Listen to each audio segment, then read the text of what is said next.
Nous allons essayer de reprendre ce que nous venons de dire pour essayer pour voir, pour périodiser en quelque sorte cette histoire si longue et si riche. Tout à fait au début, nous avons donc l'Empire romain. L'Empire romain, qui lui n'était pas une religion, qui voyait, enfin il y avait des aspects religieux bien sûr dans le monde romain, mais essentiellement l'Empire romain c'est politique. Donc l'Empire romain il se trouve vis-à-vis de gens bizarres, les Juifs, qui refusent de participer à ce qui est un acte politique, le culte de la cité, le culte de Rome, le culte de l'empereur.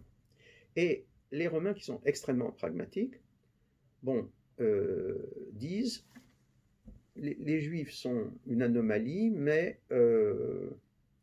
dans l'ensemble, c'est une anomalie qui est gérable. Donc, les Juifs vont devenir ce qu'on appelle religio licita, on va dire en termes d'aujourd'hui, une religion permise, autorisée. Je crois qu'il faut mieux comprendre cette expression. Dans le monde romain, la lex, c'est pas seulement la loi au sens de le code civil, le code pénal, etc. La lex, c'est l'ensemble des arrangements qui font que la société fonctionne. Et ce sont des arrangements qui sont sanctionnés par le pouvoir politique. Et donc, quand on dit religio licita, ça veut dire simplement que les Juifs sont dans la lex. Ils sont bizarres, mais ils sont dans la lex. Quand l'Empire devient chrétien, alors en gros, on reprend religio licita, ne serait-ce que parce que la christianisation de l'Empire consiste d'abord à maintenir l'Empire. Et il n'y a pas une rupture avec ce qu'était l'Empire de Rome, bien au contraire. Bien au contraire. Vous savez que, par exemple, pour donner un exemple parmi beaucoup d'autres, le monde chrétien est organisé aujourd'hui en diocèses. Ben, les diocèses, en fait, c'était au départ les départements de l'Empire romain, rien de plus. Voilà. Donc, la christianisation de l'Empire, c'est d'abord le maintien de la loi, de la lex impériale. Et donc, c'est le maintien de la religio licita. Alors, il faut un certain temps, évidemment, à l'Empire devenu chrétien pour comprendre, réinterpréter tout ça d'un point de vue chrétien, du point de vue du droit religieux chrétien. De fil en aiguille, cela aboutit vers je crois ne pas me tromper en disant que c'est vers le 7e siècle, sous Grégoire le Grand, à une doctrine connue notamment par un texte de ce pape qui commence par sicut iudeis, c'est-à-dire ainsi les Juifs, etc. C'est le début, l'exorde du texte, qui en fait réinterprète, en se fondant sur les pères de l'Église, réinterprète religio licita dans le cadre d'une société et d'un État chrétien. Alors, en gros, la présence des Juifs est légale, c'est-à-dire elle est acceptée, c'est une anomalie acceptée et sanctionnée par tout simplement l'usage. Sanctionnée, c'est très important dans le monde ancien. Une loi qui est en place depuis longtemps, elle a une autorité par son ancienneté même. Et ensuite, on explique quelle est la relation du monde chrétien avec les Juifs. On explique que les Juifs sont porteurs de l'ancienne loi. À ce titre, ils sont des témoins de l'ancienne loi. À ce titre, ils doivent être respectés. On leur accorde un certain nombre de droits, de privilèges. On apporte également quelques restrictions qui, sous Grégoire le Grand, sont des restrictions relativement limitées, mais qui pourront devenir plus importantes par la suite. Cette vision, cette disposition, correspond à la deuxième période des relations judéo-chrétiennes, en gros, a servi de trame aux relations avec le judaïsme tant que la chrétienté a existé, c'est-à-dire tant que le christianisme a été politiquement dominant dans une partie du monde. fondamentalement, le christianisme, donc, affirme qu'il doit tolérer et protéger les Juifs. Dans certaines limites, mais fondamentalement, il tolère et il protège les Juifs. Toutefois, on assiste à un certain nombre de crises. Ce système est plus ou moins bien appliqué ou accepté selon les époques. Par exemple, nous savons que pratiquement à la même époque, à l'époque de Grégoire le Grand, il y a une partie du monde chrétien latin, qui va interpréter cette doctrine de façon tellement restrictive qu'elle en arrive à persécuter les Juifs. C'est tout simplement ce qui se passe avec l'Église visigothique en Espagne. En revanche, nous voyons par exemple qu'un petit peu plus tard, les Carolingiens vont, au contraire, aller très loin dans la protection des Juifs. Sous Charlemagne et Louis le Débonnaire, l'empereur en vient à nommer un préfet des Juifs dans chaque province, chargé spécialement de gérer les Juifs et en fait de les protéger. Mais nous arrivons quand même, à partir du XIIe siècle, à des situations plus... à partir même, excusez-moi, du XIe siècle, nous en arrivons à une situation plus complexe, plus conflictuelle. Il y a une série de crises des relations judéo-chrétiennes qui toutes, en réalité, correspondent aussi à des crises du monde chrétien.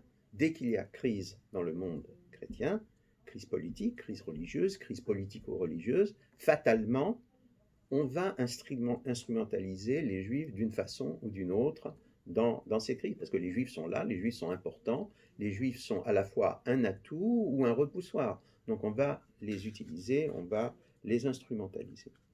Donc ce que nous voyons, c'est que les croisades, qui au départ n'avaient pas du tout à faire aux Juifs, vont se transformer très souvent en explosion de violence à l'égard des Juifs. Et nous voyons, c'est très intéressant, nous voyons que, en fait, une partie très importante de l'Église, les évêques, parfois des moines très importants, je pense à Saint Bernard de Clairvaux, sont horrifiés par ce qui se passe.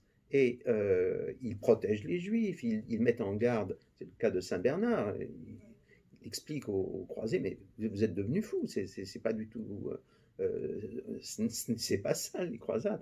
Mais le fait est tout de même que ces croisades, plus exactement les violences anti-juives qui sont concomitantes aux croisades, créent une situation complexe et difficile pour les Juifs et détériore les relations judéo-chrétiennes globales. Il y a au milieu de tout ça ce que j'appellerais la crise du Talmud. La crise du Talmud, dont l'épisode peut-être le plus saillant est le brûlement du Talmud qui n'intervient pas à l'initiative du roi de France, de Saint-Louis, mais que Saint-Louis accepte d'exécuter. Ce brûlement du Talmud repose sur le fait que, à un certain moment, l'Église a cru comprendre que l'aveuglement des Juifs tenait au fait que les Juifs, en fait, n'étaient pas régis simplement par l'ancienne loi, mais par une espèce de loi qu'ils vont condamner comme étant une loi déraisonnable, une loi pratiquement hérétique, n'est-ce pas, qui se trouve dans le Talmud. Donc, brûlons le Talmud, supprimons le Talmud, on ne porte pas atteinte aux droits des Juifs, ils ont toujours le droit d'être juifs. Bon, cette situation, on brûle le Talmud, vous connaissez la formule que Heine, au XIXe siècle, emploiera. On commence par brûler les livres, on finira par brûler les Juifs. À travers ces crises répétées et une révision négative du statut des Juifs qui est opérée par le concile de Latran. Alors, on ne va pas revenir sur le fait, je suppose que chacun le sait, que le concile de Latran, il a une connotation politique extraordinairement forte au sein de la chrétienté. À travers le concile de Latran, en fait, c'est une réorganisation complète de la chrétienté qui est en place, une réorganisation de l'Église, une réorganisation des rapports entre le spirituel et le temporel. Cette réorganisation vis-à-vis des Juifs consiste à, en fait, passer d'une interprétation assez large du Sekut Iudeis à une interprétation de plus en plus restrictive. On n'interdit pas aux Juifs d'exister dans le monde chrétien, mais par exemple, on va leur imposer une coupure avec le monde chrétien, des habits distinctifs, l'interdiction de toutes sortes de relations conviviales entre juifs et chrétiens. Dans ce cadre-là, nous avons un nombre important de conversions forcées, et nous avons aussi des conversions volontaires qui ont lieu à un moment ou un autre. Mais l'ampleur même de ce phénomène de conversion va amener un autre phénomène. Cet autre phénomène, c'est le maranisme, c'est-à-dire que beaucoup de juifs convertis de force, et quelquefois des descendants de juifs qui se sont convertis par choix, par décision sincère, vont en fait continuer à judaïser d'une façon ou d'une autre en privé. Et l'ampleur de ce phénomène, à nouveau, va créer une nervosité très forte dans le monde chrétien. Ça dépend des endroits et ça dépend des situations. Mais par exemple, en Espagne, où les Juifs sont extrêmement nombreux et où le caractère élitaire des Juifs est particulièrement affirmé, le fait que beaucoup de convertis, de nouveaux chrétiens, et je parle de l'époque antérieure à l'expulsion des Juifs d'Espagne, bien entendu, continuent à judaïser, c'est un problème politico-religieux très important pour le monde chrétien. J'insiste sur le fait que à chaque fois que l'on parle des violences, des situations de conflit, de persécution qui marquent le judaïsme médiéval et les relations entre le judaïsme médiéval et le christianisme médiéval, surtout vers la fin du Moyen-Âge. Il faut insister sur le fait que c'est une période de crise totale au sein du monde chrétien. Plus il y a crise dans le monde chrétien, plus il y a crise dans les relations judéo-chrétiennes. C'est bête comme chou, mais c'est véritablement une sorte de loi sociologique à laquelle on n'échappe pas. Au XVIe siècle, on passe dans une autre période. Alors c'est une autre période où, théoriquement, on garde tous les acquis de l'époque précédente. Et notamment, on garde le fameux statut des Juifs qui remonte à Rome et qui remonte à Grégoire le Grand. Les Juifs sont tolérés, protégés, circonscrits dans certains droits, même pas plus, etc.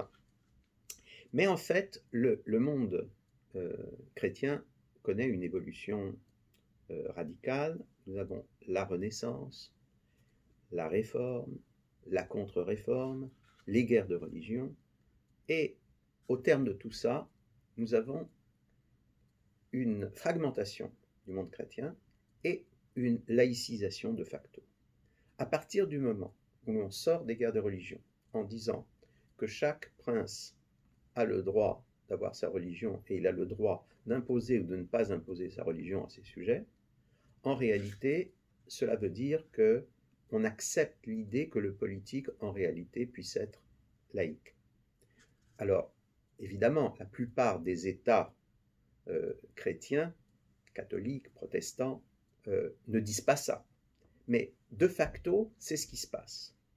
Et le monde juif va s'adapter à cette nouvelle situation et il va s'adapter de manière totalement pragmatique.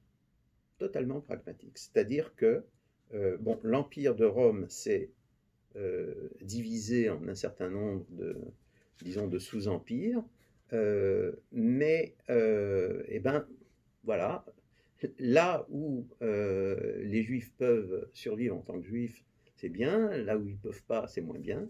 Et il n'y a pas, disons, de parti pris des Juifs en faveur de telle ou telle autre branche du christianisme. Tout est fait de façon ad hoc. Par exemple,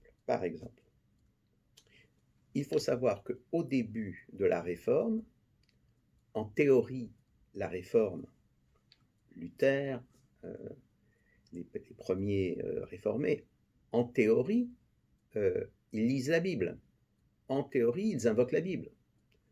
Donc, en théorie, ils adoptent une attitude beaucoup plus, disons, ouverte vis-à-vis des Juifs. Mais en réalité, les Juifs voient très bien que cette ouverture ne va pas, en fait, très loin. Constate que Luther passe d'un appel aux Juifs à un rejet extrêmement violent des Juifs.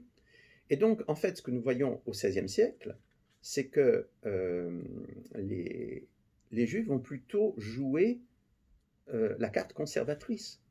Il y a un grand exemple historique prodigieux. C'est le cas d'un rabbin alsacien. L'Alsace fait à ce moment partie de l'Empire, du Saint-Empire romain germanique, qui s'appelle Yossel de Rosheim. C'est un rabbin alsacien qui est surtout, historiquement, ce n'est pas le chef religieux des Juifs, c'est le représentant élu des communautés juives auprès de l'empereur, c'est-à-dire auprès de l'empereur de la cour impériale et auprès de la diète impériale qui régit l'empire. Et ce Yossel de Rosheim, en réalité, c'est le contemporain exact de Charles Quint. C'est un génie politique, il n'y a pas d'autre mot. Il va jouer sur l'intérêt politique de l'empereur et sur la loi de l'empire. Et il va dire à l'empereur, voilà, l'empire, il ne peut pas le dire dans ces termes, mais il va le faire comprendre. L'empereur va le comprendre. Il va lui dire, en gros, bon, votre pouvoir est remis en cause par la dissidence protestante. Néanmoins, vous êtes l'empereur. Donc, la loi de l'Empire, c'est que les Juifs vous appartiennent. Nous sommes les esclaves de l'empereur. Nous appartenons à l'empereur. Comme nous appartenons à l'empereur, tout ce qui touche aux Juifs est de votre ressort uniquement. Donc, vous pouvez intervenir dans tout l'Empire, y compris dans les États protestants, lorsque les Juifs sont en cause, parce que les États protestants ont beau être protestants, ils rejettent peut-être l'autorité de l'Église de Rome, mais ils ne rejettent pas l'autorité de l'empereur, ni l'autorité de la diète, dont ils font partie. Donc, vous avez une carte politique très importante à jouer. Nous sommes un atout pour vous. Nous sommes un atout pour vous. Dans la foulée, évidemment, Yossel va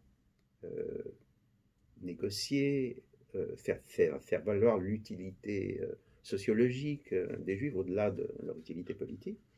Et nous voyons, sans que le mot soit prononcé nulle part, un véritable concordat qui s'établit entre les Juifs du Saint-Empire, et le Saint-Empire c'est très important dans l'Europe de ce temps, n'est-ce pas? Ça va de l'Alsace à la Bohème, ça va de l'Italie à la Baltique, c'est très important. Et donc, il y a un véritable concordat qui est établie entre le judaïsme et l'empereur. Nous voyons Charles Quint, qui au départ, on sait que c'est une espèce de Belge, de Néerlandais, mais il devient roi d'Espagne très vite. Donc au début, il est très influencé par l'anti-judaïsme espagnol. Il est très hostile en particulier aux nouveaux chrétiens qu'il soupçonne de judaïser. Et nous voyons le même Charles Quint, non seulement devenir le protecteur organisé, systématique des Juifs dans l'Empire, mais on va voir que peu à peu, il va protéger les nouveaux chrétiens, les Marranes, dont tout le monde sait qu'ils judaïsent, dans certaines régions de ces États, comme par exemple à Anvers. Il y a une protection qui va durer très longtemps de Charles Quint vis-à-vis de gens qui sont limites par rapport et à la politique impériale et à la politique de l'Église. Bon, par la suite, il y aura des parties du monde protestant, des parties seulement, qui elles-mêmes vont en venir à une attitude plus ouverte vis-à-vis des Juifs. Les Juifs vont donc passer d'autres formes de concordat. Évidemment, c'est anachronique ce que je dis, j'abuse un peu, mais pour bien faire sentir de quoi il s'agit, avec des puissances protestantes, avec la Hollande, avec l'Angleterre, je dirais plutôt avec des puissances qui sont marquées par la tradition calvinienne que par la tradition luthérienne. Le premier pays luthérien qui commence sérieusement à revenir à une attitude classique, chrétienne classique vis-à-vis des Juifs, ce sera le royaume de Danemark, beaucoup plus important à cette époque que de nos jours, sous le roi Christian IV. À partir de ce moment, il y a une réadmission des Juifs en tant que part légitime de la société dans un pays luthérien. Cette longue période, est-ce qu'elle est marquée par des échanges intellectuels ou religieux? Nous avons vu qu'à l'époque précédente, Moyen-Âge, il y a eu des échanges intellectuels très importants. Nous avons parlé des philosophes, Maïmonide, mais d'autres, n'est-ce pas, qui ont joué un rôle dans le concert de la philosophie scolastique. Nous savons que Thomas d'Aquin en particulier avait beaucoup de respect pour Maïmonide. Au XVIe siècle, il se passe un phénomène très intéressant, c'est que le monde protestant et le monde catholique vont s'intéresser à la Bible hébraïque, la Veritas Hebraica, et ils vont s'intéresser également à la tradition rabbinique et au Talmud. Dans le monde catholique, par exemple, on ne brûle plus le Talmud, on le confisque pour les bibliothèques ecclésiales et on le traduit en latin. L'ensemble du Talmud aura été totalement traduit avec beaucoup d'exactitude en latin à cette époque, un travail absolument titanesque. Et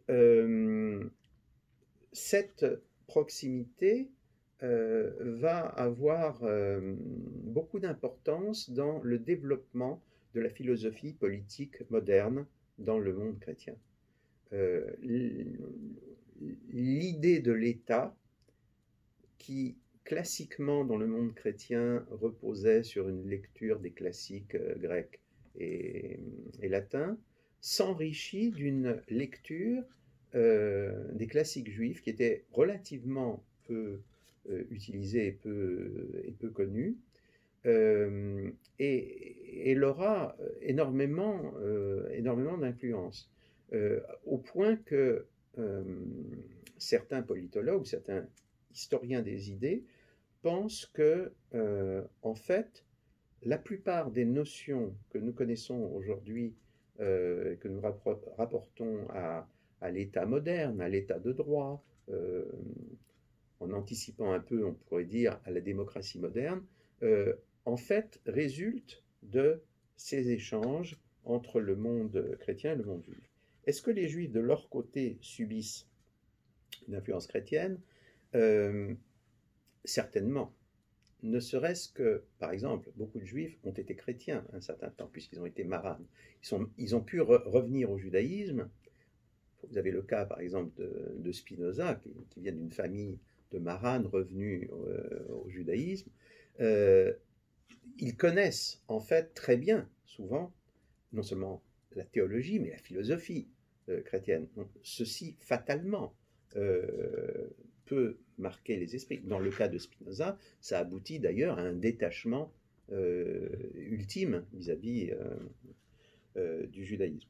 Mais nous sommes quand même dans une époque où, on va dire jusqu'au milieu du XVIIIe siècle, nous sommes dans une époque où les Juifs, quand ils en ont la possibilité, n'ont qu'un souci, c'est de revenir à leurs sources et de développer leurs sources. Les Juifs ont plus tendance, par exemple, à s'intéresser au développement de la science expérimentale moderne qu'au développement de la philosophie ou de la théologie dans le monde chrétien. Nous en arrivons à une autre période, c'est celle qui commence au XVIIIe siècle, qui commence avec les Lumières.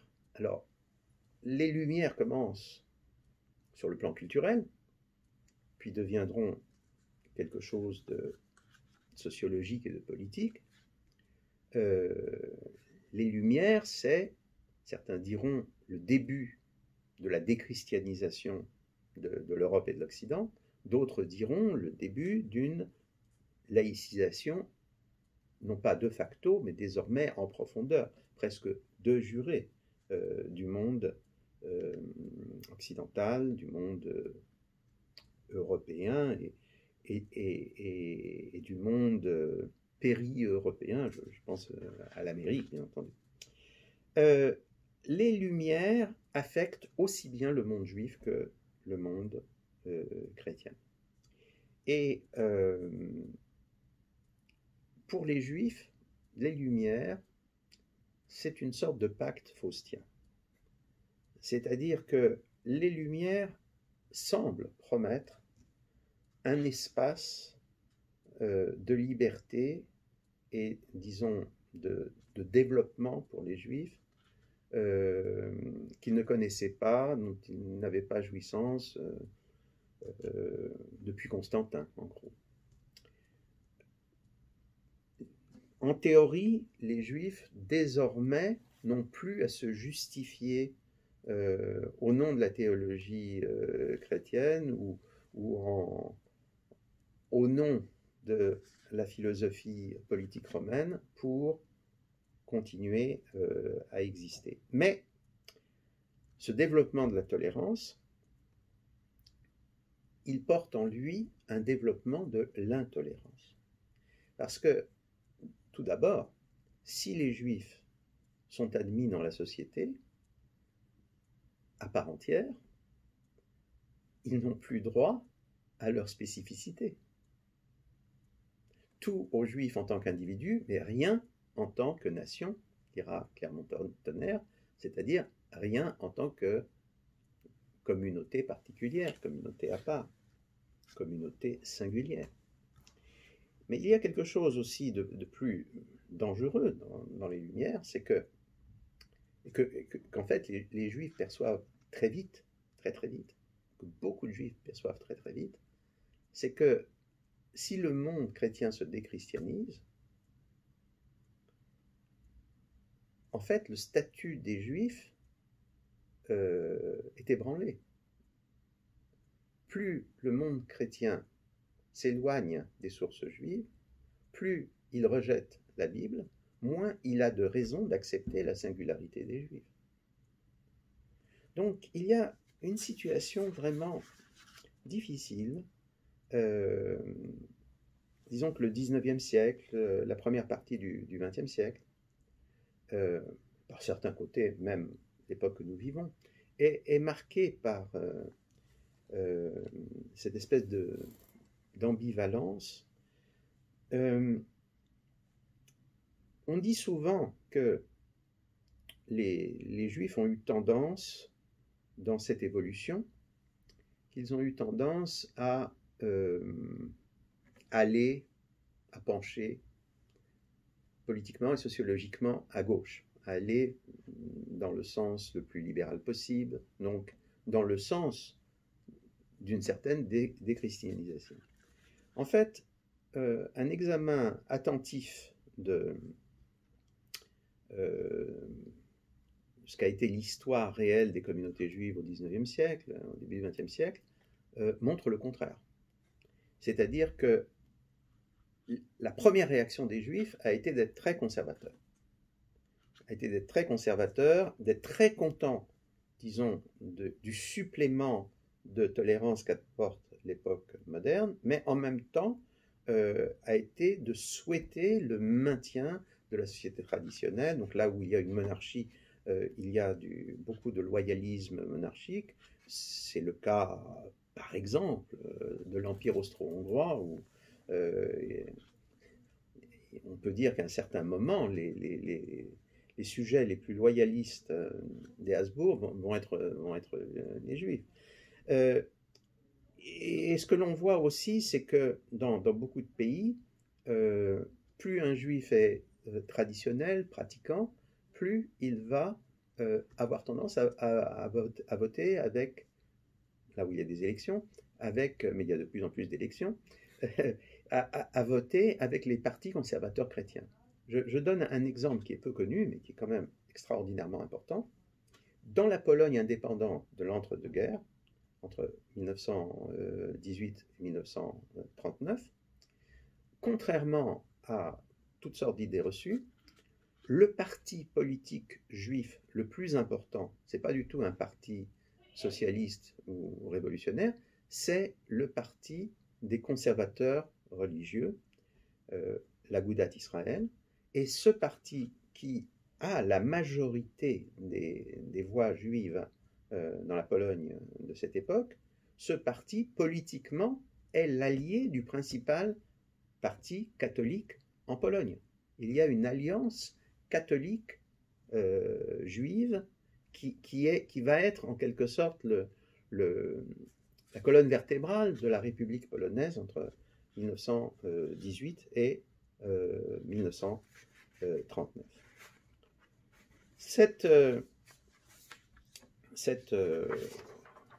longue période, il faudrait que nous parlions également d'évolutions extrêmement importantes qui se passent dans le monde chrétien.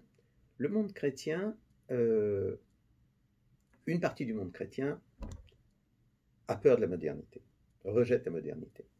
Bon, c'est par exemple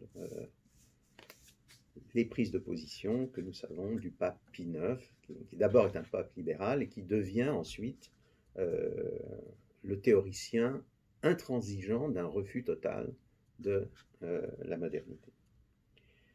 Mais en réalité, une partie très importante du monde chrétien, quand je dis monde chrétien, de l'Église, dans beaucoup de pays chrétiens, admet qu'il y a quelque chose d'irréversible, que nous sommes entrés dans un autre univers, que la chrétienté, trône et autel ne fonctionne plus, que la démocratie devient désormais la source de légitimité de l'ensemble de ce qui était autrefois la chrétienté, de ce qu'était le monde chrétien. Nous avons l'œuvre de Tocqueville, qui est entièrement l'œuvre d'un chrétien qui essaie de comprendre et de théoriser l'avènement de la démocratie et la relation entre le monde chrétien et la démocratie. Je voudrais tout particulièrement insister à ce sujet sur le développement de ce qu'on a appelé la démocratie chrétienne, en insistant sur le fait qu'il n'y a pas eu une démocratie chrétienne, mais beaucoup de démocraties chrétiennes, beaucoup de mouvements démocrates chrétiens, chrétiens démocrates, chrétiens sociaux, sociaux chrétiens, etc. Il y en a eu beaucoup. Certains de ces mouvements, qui étaient des mouvements, on va dire, communautaires, chrétiens ou communautaires catholiques ont pu verser dans une forme ou une autre de populisme antisémite. Mais d'autres, à une époque très ancienne finalement, ont pris position de manière très claire contre la dérive antisémite. C'est le cas de la démocratie allemande, la démocratie chrétienne allemande, du Zentrum, et de son, disons, son maître à penser et chef politique, Windthorst, qui, dans l'Allemagne de Bismarck, défendent les droits des catholiques, mais vont défendre tous les droits religieux et vont défendre les droits des juifs face au nouveau type d'État qui est en train d'apparaître. Et en réalité, nous voyons que toutes ces évolutions vont jouer un rôle très important dans le véritable tremblement de terre du XXe siècle, le double tremblement de terre que constitue la Shoah d'un côté et l'apparition à nouveau d'une société juive en terre d'Israël, d'un État juif en terre d'Israël, le sionisme. Il est incontestable que la Shoah, et avant la Shoah, la montée d'un antisémitisme de plus en plus violent, a perturbé profondément l'ensemble du monde chrétien. Et que le monde chrétien, et en particulier le monde catholique, a pris ces problèmes au sérieux. On pourrait toujours dire que, bien entendu, il aurait pu les prendre encore plus au sérieux qu'il l'a fait, il aurait pu y avoir plus de déclarations, plus d'actions.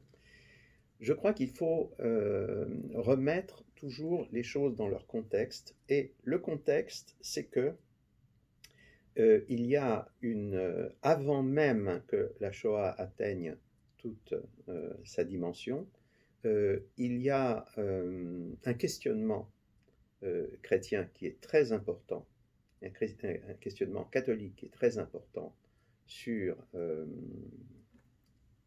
l'exaspération de l'antisémitisme, sur ce que cela signifie pour les chrétiens, ce que cela signifie pour l'Église, ce qui explique un certain nombre de choses. Cela explique que, par exemple, en Allemagne, les milieux catholiques, les milieux liés à la démocratie chrétienne allemande, Zentrum, ont été parmi les milieux les plus résistants ou résilients face à la montée du nazisme, puis face au nazisme.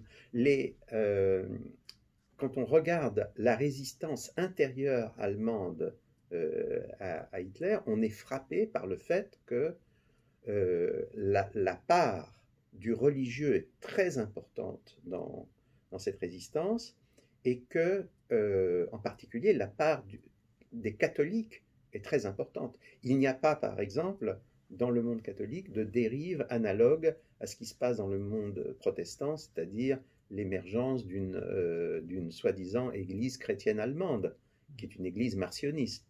Le monde catholique se refuse à cela. Mais nous voyons aussi un engagement réel, parfois au plus haut niveau de l'épiscopat, certainement au niveau de beaucoup d'intellectuels catholiques, sur la dénonciation de la Shoah. Il faut avoir infiniment de courage et de capacité de pensée indépendante pour dénoncer la Shoah en plein Troisième Reich. Ce sont des milieux chrétiens et des milieux catholiques en particulier qui le font. La fameuse rose blanche, la Weiße Rose, ce mouvement d'une pureté extraordinaire